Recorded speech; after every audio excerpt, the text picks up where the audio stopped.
اعوذ باللہ من الشیطان الرجیم بسم اللہ الرحمن الرحیم الحمدللہ رب العالمین والصلاة والسلام علی اشرف الانبیاء والمرسلین اللہم عجل لولیک الفرج۔ عزیزان گرامی قدر، آج کیوں پہ بات کریں گے، اور وہ کیوں جو ہر انسان کے ذہن میں آتا ہے کہ اللہ تعالیٰ ایک کیوں ہے۔ اس کے یوں تو بے شمار جوابات ہیں کہ اللہ ایک کیوں ہے، اللہ کے علاوہ ایک اور اللہ کیوں نہیں ہے۔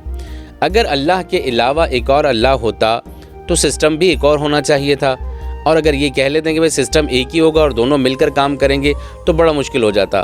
یعنی ایک اور اللہ ہوتا اور وہ اپنی ایک رائے قائم کرتا کہ مثال کے طور پر آج دن ہے اور دن ہونا چاہیے، دوسرا اللہ یہ کہتا ہے کہ نہیں، میرا خیال ہے کہ آج رات ہونی چاہیے، اور پھر یہاں پر اختلاف ہوتا، اور پھر پروردگار عالم خود قرآن میں یہ فرما رہا ہے لو کان فیہما الہۃ الا اللہ لفسدتا، اگر اللہ کے علاوہ ایک اور اللہ ہوتا تو فساد ہوتا۔ فساد سے کیا مراد ہے کہ دونوں کی اپنی رائے ہوتی، دونوں کے اپنے قوانین ہوتے، دونوں کی اپنی کائنات ہوتی، دونوں کے اپنے نظام ہوتے۔